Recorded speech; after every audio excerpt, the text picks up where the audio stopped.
Hi, welcome everybody back to another episode of the Big Doug and Carmi Show, your one-stop shop for all things Commanders. If you're watching this on X, always know that we're live, so make sure that you never miss that. If you're on YouTube, make sure you subscribe, hit that notification bell so you never miss an episode like today's episode with Joseph Hoyt. Joseph, how are you? I'm doing good, fellas. How are you doing? Doing excellent, man. Live from just after the locker room availability. So we appreciate you giving us some availability. You just walked out of the locker room. What's it like in there? Yeah, it's kind of it's a unique scenario right now for the Cowboys because it's funny. Someone put out a team tiers, where the x-axis is the offensive EPA and Exactly. y-axis is defensive EPA, and the Cowboys are literally in a realm of their own because 32nd defense and arguably the top ranked offense in the NFL. It is a weird team. They've been in every game except the Chicago game, which they lost CeeDee Lamb early, and it kind of just got them out of whack. I think people, even in that locker room, are still trying to figure out how to feel. It's almost like, what do I do with my hands kind of thing. It's kind of it's been an interesting first few weeks. I didn't have a tie on the bingo card, but here we are. So I would just say it's kind of a figuring out feeling kind of thing right now with the Cowboys. It feels like either big wins or big losses for this team. Throw in the tie that nobody knew could happen. And it's been interesting from afar. There's no doubt about it. This team moves as Dak does. You mentioned the offense. What Dak looks.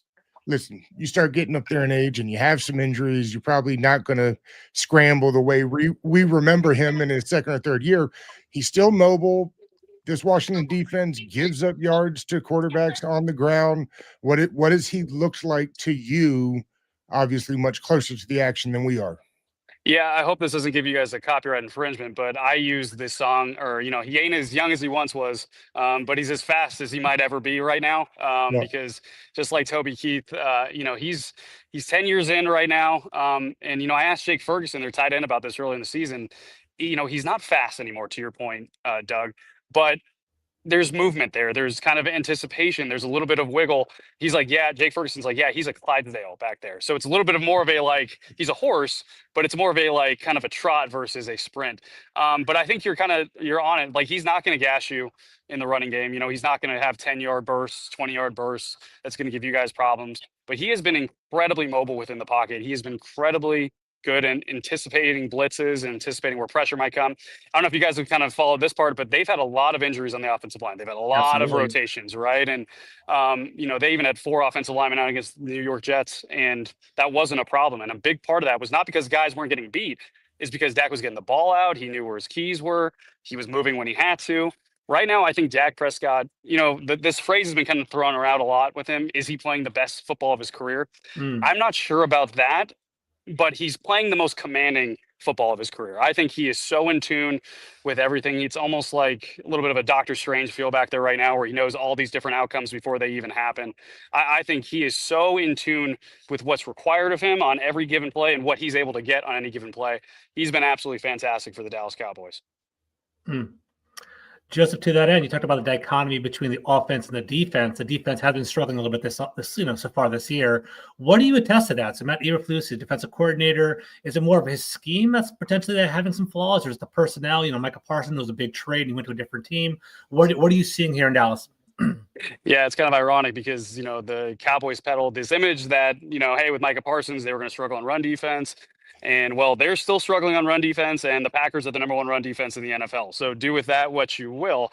I think there's a lot of things going on. I think anytime there's this kind of many like gashes in different ways and this many problems, it's a lot of things, right?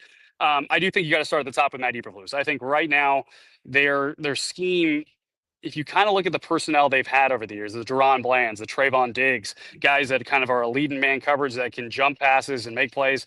There's a reason why those guys don't have any pass breakups, I think, yet, and no interceptions.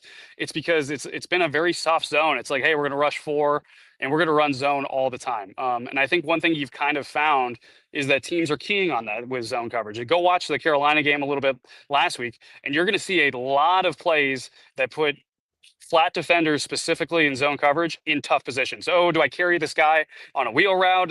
Do I do this? Next thing you know, you have guys in wide open because they're put in these tough positions, and guys are trying to think rather than react. And it's been kind of interesting. Trayvon Diggs went up to Matt Eberflus and asked to play more man defense. Matt Eberflus kind of, when we asked him about it, kind of gave us the like, hey, we really appreciate your feedback, and kind of moved on, right? And so they ran a lot of zone coverage last week too. So they're not really blitzing much. They're running a lot of zone coverage. I think the linebackers have struggled, frankly. Okay. That's been a position where they brought in Kenneth Murray, Jack Sanborn. They really remodeled this linebacking core. I think that there's been a lot of things that haven't been up to par there. So there's a lot of issues right now. They're not getting after the quarterback well. They're not covering well. And then this past week, they did not stop the run at all. Rico Dowdle even told him, hey, buckle up, I'm coming. I saw that. And then he said they weren't buckled up. Yeah. Quick temp check. Is there any concerns about Eberflus right now? Like, is there frustrations among the fan base and the locker room, like in regard to because Deron Bland and Stephon Diggs had an excellent year the last couple of years, and then now they're potentially regressing. So what's going on? Yeah, a lot of temperature check with the fan base is it's very hot. It's Okay. extremely hot. It's the "this is fine" meme. I think that it's burning, and you got to remember this is now the third defensive coordinator they've had in 3 years, and they look like a team that's been struggling, and they look like a team that's still trying to figure out their way with a new defensive coordinator. A lot of fans are ready to say, hey, let's move on from Matt Eberflus. The Cowboys, I don't think are though. I think Jerry Jones. We talked about it a little bit yesterday. And if you know Jerry Jones, historically, this is not a guy that will fire coaches midseason. He fired Wade Phillips a while back, middle of the season, and he said he instantly regretted it. This is a guy that's probably going to stick. He likes Matt Eberflus. They've had a long relationship. I wouldn't be surprised if Matt Eberflus stayed throughout the whole season. I'd be shocked if that wasn't the case. As for next season, I think that's something we're going to have to wait and see. But right now, it's not been on a good path. It's always interesting when coaches run a system that is not beneficial to the players they have. We've seen it in Washington, particularly in the secondary, for years. It's interesting with the Cowboys because Jerry obviously is the GM, whether he wants to say he is or hold the title or whatever it is. It doesn't feel like a rebuild in Dallas, but yet it also, basically a new coaching staff. It feels like sort of a rebuild. I was looking at the depth chart today. There are a lot of names on there that I am unfamiliar with. What is your feeling about how things go? If Pickens doesn't come back next year, right? You've got CeeDee Lamb and some guys you really never heard of, and then, of course, Dak. So I'm curious what you kind of. Again, nobody wants to use the word rebuild, and I'm sure nobody there will say it, but what do you feel? Yeah, to your point, Doug, they won't say that, right? And I think their actions don't say it too, and I think that's kind of the key thing, right? Is they went out and traded for George Pickens, right? And this is a guy on an expiring contract who has been everything they wanted and more. I asked Jerry Jones, is it time to start negotiating with David Mulugeta, ironically, and Athletes First. Who's that? Yeah, right. Who? And he said, hey, we're going to have to probably open up some money if we're going to pay a second receiver because he's been everything we wanted and more. But kind of going back to the original point, their actions really haven't sold you that this is a team rebuilding. I think that they definitely tried to retool. If you look at on defense, they traded for Kenneth Murray. They signed Jack Sanborn. They drafted Shamar James, also be a linebacker. They have Maris Leafau. I just think right now, especially on defense, it's just a lot of guys that are it's just not working. It's not a lot of fitting pieces with Matt Eberflus's system, which I think kind of lends to the idea that after this season, you might have some kind of rebuild in defense. I asked a couple other writers around here, after that game, how many guys in their starting defense are back next season? And we kind of looked at it and we're like, maybe 3, maybe 4. It's not a lot. They have 2 first-round picks. I highly anticipate that maybe both of those, if Pickens comes back, that both of those are going to be on the defensive side. So it's not a conscientious rebuild, I would say, but moving forward, there might be some rebuilding on that defense specifically. Are they I'm thinking about the new head coaching hire, and while the Cowboys are one of the premier franchises in all of sports, I don't mind saying that. Is it hard to get head coaches in that knowing that what the power structure is there? You see a lot of these young gun head coaches being kind of able to pick the GM they went to, or vice versa, and they go in tandem. That is never going to be what happens there in Dallas as long as Jerry's there. Does that limit them to who they can attract coaching wise? I think it's certainly probably a turnoff for some candidates. But I think from the overwhelming kind of majority, like this is still the Dallas Cowboys, to your point, Yeah. Doug. This is still, I mean, America's team, right? Even though the other teams might be kind of creeping up on that narrative right now. But I think there's still a lot to like when it comes to the Dallas Cowboys. But that part is something you're going to have to deal with. You're going to have to deal with the massive media attention. You're going to have to deal with tours going around, the facility all day long while you're working out and things like that. You're going to have to deal with a lot of extracurriculars as a head coach of the Dallas Cowboys. I don't think that was a turnoff for Brian Schottenheimer, obviously, because he had been here for a while. He got a feel for it. This is someone that, he was just trying to call plays this year, and it kind of developed into him being a head coaching hire for the Cowboys. So I think that there's still a lot to like here, but that is a factor you're gonna have to deal with no matter what. You're gonna have to deal with, sometimes, hey, Jerry likes this guy, and they're gonna run with it, and okay, and maybe I'm gonna have to figure it out. So that is a narrative that goes with any head coaching hire here for sure. Just so we talked about on our last question about adding talent to the Cowboys. Obviously, they have a special offense right now, number one in the league. Dak Prescott's on fire. CeeDee Lamb hasn't even played that much so far this year. Do you think the Cowboys could potentially be active by the trade deadline, maybe adding some players, because they do have a great deal of draft picks potentially to throw around and maybe get some people? Yeah, I wrote about this yesterday. Okay. Jerry, it's funny because with Jerry, he says a lot, right? And I think one of the job descriptions of being a Dallas Cowboys beat reporter is deciphering what he actually is saying, right? And it's kind of reading the tea leaves a little bit. And when I kind of reference back to when we were at the Egyptian Theater in Hollywood to see the Netflix premiere of or the documentary premiere of their Netflix, right? And of course, only the Cowboys beat will take you to Hollywood. That's fun though, good time. Yeah, it was, but it was funny. It's a little side story of that. Jerry walked up to the local media and he goes, "I told you guys I'd take you to the stars one day." So I mean that's kind of Jerry in a nutshell, right? I before that he said, "Hey, doing this documentary kind of reminded me of my gambler tendencies from the past. When that Herschel Walker trade happened, I was able to cut and shoot and turn all those picks into more picks, right?" I kind of am getting the vibe that might be the case with the Cowboys again. I feel like the gambler is getting his itch again. And he referenced actually a column from my colleague Tim Kalishaw, where it said, "Hey, right now it looks like the Cowboys are destined to waste Dak Prescott's years like they did with Tony Romo." He cited that in an interview the other day, and it makes me think that he doesn't want to waste these years with Dak Prescott. I think he recognizes that right now Dak Prescott, and I know the narrative about Dak is, hey, wait till the playoffs, we'll see what happened, right? But whenever he's played this as a starting quarterback with the Cowboys, they've been successful in the regular season, and they're once again looking that way.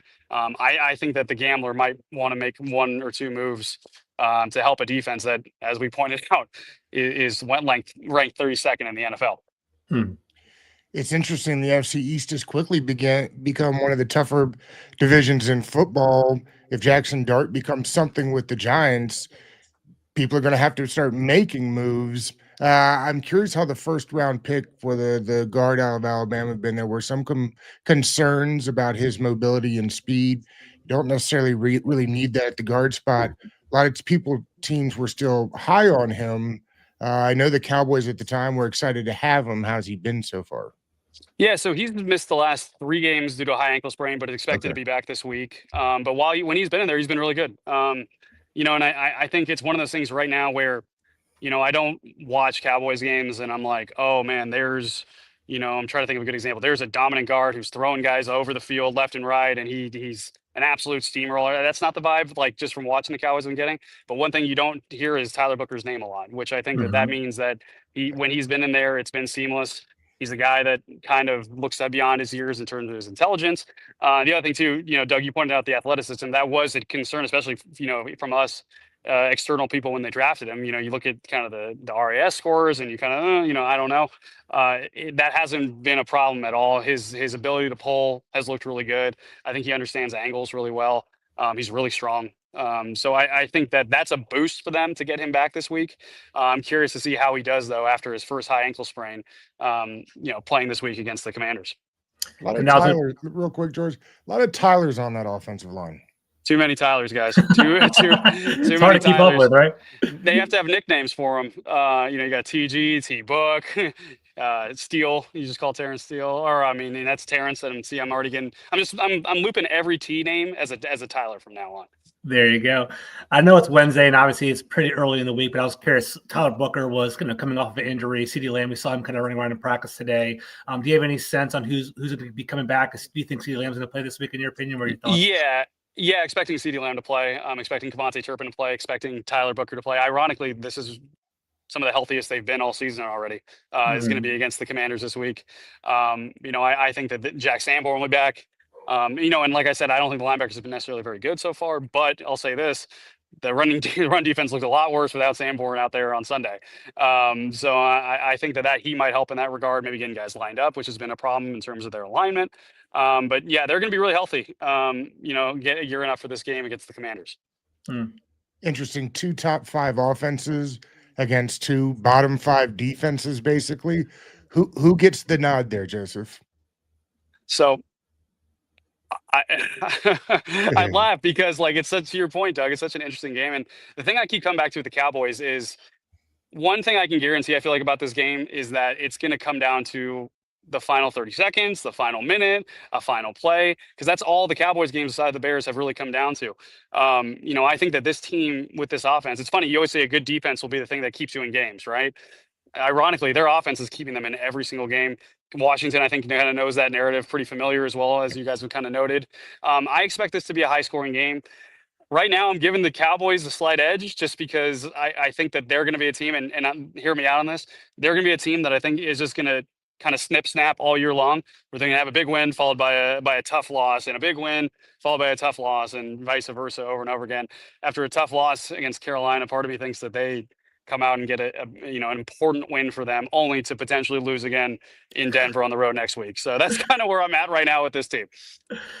To that end, obviously the Cowboys' offense has been really strong all year long. What would you say would be their point of attack or their point of emphasis going into Washington's game? And what is their identity right now? Obviously, Dak Prescott's on fire. George Pickens is on fire, but so is Javonte Williams. He had a good start to the year as well. Are they kind of fading? I feel like they're kind of having more running back rotation over the past couple of weeks. Yeah. With their identity, they want to run the ball. That's always going to be Brian Schottenheimer's MO. You go back to those Pete Carroll years. I think that that's something that they've really kind of, made, really, it's got to be a vital piece of their offense, right? But on top of that, I think the biggest thing we probably took away from that Carolina game was they didn't need to run the ball for the offense to be successful. I think that's one thing we kind of wondered, hey, is this the offense setting the tone with the running game? And then Dak Prescott, he was completing over 90% of his play action passes going into last game. Is that just all their offense is? I think even when their offensive line is struggling and the running game is struggling, Dak right now is showing that he can make plays. And the guy you got to watch out for, and I know CeeDee Lamb is, obviously you guys know CeeDee Lamb really well. George Pickens has looked the part. George Pickens has been an X factor for them. We're talking now about them possibly extending George Pickens and kind of having a T. Higgins, Jamar Chase potential thing here with CeeDee Lamb and George Pickens, because he's been that good. I think there's questions about if that's the right way to go in terms of building a team, but I'll tell you this. Their offense hasn't looked better since the 3 years I've covered them. And I think a lot of it has to do with the X factor, kind of the security blanket that George Pickens has become for this offense. Are the Cowboys cap healthy right now? Can they afford George Pickens right now? Can they put it under the belt? Yeah. The Micah trade opened up a lot of avenues, I think, for them in the future. Okay. Yeah, and then acquiring Kenny Clark was a big thing for them because they believe they got a really good defensive tackle, but he cost $2 million against the cap this season in particular. So they have some flexibility to move some money around, maybe make some things happen. And it's funny. One thing the Cowboys will often tell you, we're a little bit strapped for cash. And ironically, we always look on the outside. We're like, are you sure about that? Yeah, exactly. So they have room to make things happen if they really want to make those things happen. Joseph, one of the things that people that watch this podcast know is I love 2 things, my Commanders and my Georgia Bulldogs. So we've talked a little bit about Pickens. I've got to ask, though, it is not the talent. It has never been about the talent with George. It is about whether you get, as they call him, the crash out George. But when he's happy, all the way back to Georgia national championships, that usually is not a big problem. I'm assuming he's not been a choir boy, but he's been, being everything that he can that way. No, he's been fantastic, and ironically, that's my story today. Is just about how quirky he's been. How like he's a comic relief to a lot of these guys with the way not only he talks but the way he plays. He's an interesting dude. He is, and I think he owns. I think it goes back to that draft night photo, in the second round when he's got the ski mask over his head and he's slumping over. And I think that he's kind of a guy that lives in his own world. And sometimes I think, we talk, yeah, the crash out thing I think is a potential, right? After the Chicago game, for example, he had a ball tip off his hands and it was intercepted. He didn't talk to us in the media in the locker room after the game, right? So, there's the potential for that, but I think overall they understand that here. I think Brian Schottenheimer also is a coach that, you can question, the head coaching stuff, right? Looking at how the defense is doing. But in terms of people, like this is a guy that understands how to get the most, I think, out of a person, how to relate to people of different types. So I think that this is a good match for George Pickens, to be honest with you. I think here in Dallas, he's got a quarterback that, throws the ball to him. He's got an offense where he's not just running deep constantly. I think he's having fun, and I think that that's been a really good way to keep the crash outs limited, if non-existent, frankly. Quick question. So we all know about the big stars, George Pickens, CeeDee Lamb, Javonte Williams. I'm curious, heading into this game on Sunday, is there someone under the radar that potentially a fan could be watching for, or a DC member could be looking for to kind of stand out? Could be a guard, could be a tackle. I'm just kind of curious, someone that you kind of been standing out to in training camp and so on. Yeah, I think the guy I would name is someone that I think Washington fans know, but maybe not for the reason I'm going to name. I think it's KaVontae Turpin. Yeah, and I think I think KaVontae Turpin, obviously in the special teams, is an X factor. People still talk about that spin move that he had last year. But I think from an offensive standpoint, this is a guy that is a weapon too.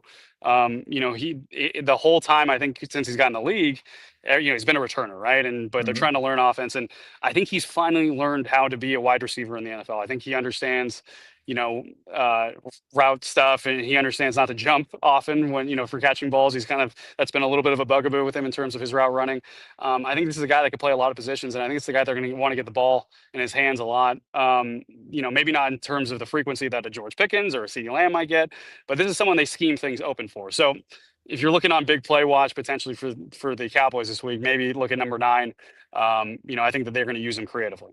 I don't think it gets talked enough around league circles, but the notion that the kickers can get the ball early now, kind of like the quarterbacks do, and adjust them, is that something that Aubrey has talked about? Because it feels like since they implemented that rule where the kickers get the ball beforehand, that we've seen this incredible increase, like 55 yards, whatever, right? Like, I mean, has he talked specifically about being able to like hold and rough that ball up a little bit and get used to it before game day?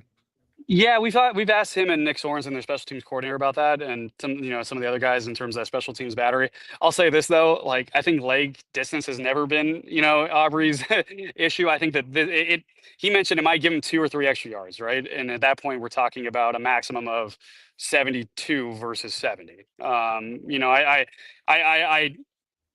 not a betting man, but if I was, I still feel confident that sooner than later we're going to have Brandon Aubrey, NFL record holder in terms of yards, field goal distance kick, because that's a weapon in itself. And that's one thing to watch. Maybe another X factor for you, George, is with the new kickoff rules, if the Cowboys get the ball at the 35-yard line and they have the wind at their back, let's just say yards. Yeah. 10, 15 yards is all they need to be in range.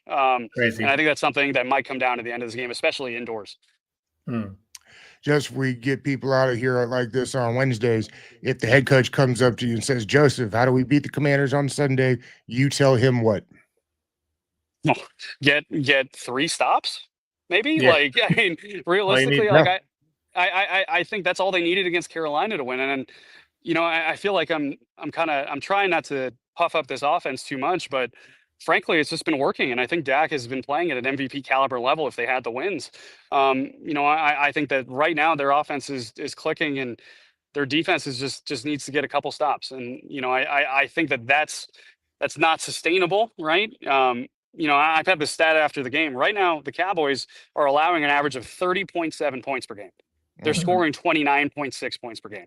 Like, the margin right now is so razor thin with this team that if they're going to beat the Commanders or pretty much any team I think they play, all you need to do is get that 30 down to 28. You need one stop that doesn't turn into a big scoring drive. And I think with Washington, I'll say this: the other thing you got to do is you can't let Jaden Daniels beat you outside the pocket. You got to stay in your running lanes. You got to get some pass rush going. You can't allow him to get, if Terry McLaurin comes back like it's looking, you can't allow him, Debo, Luke McCaffrey to make plays on plays that are kind of diverted or, outside the pocket. I think that could be an Achilles heel of this team, and they got to limit the big plays. I'll tell you what, if Cliff Kingsbury has just a couple zone beaters in his Rolodex ready to roll, that might be all it takes to get some big play touchdowns against this Cowboys defense. Well, Joseph, we appreciate it today, man. You got your arm workout in, so if you were planning on going to the gym, you don't have to anymore. But seriously, we really appreciate it. Yeah, we appreciate you. Oh, yeah, no problem. I was swatting at flies too. Hopefully that wasn't too bad. But yeah, that was part of the workout too. That's right. All right, brother. We appreciate you. Thanks, Joseph. All right. Bye, guys.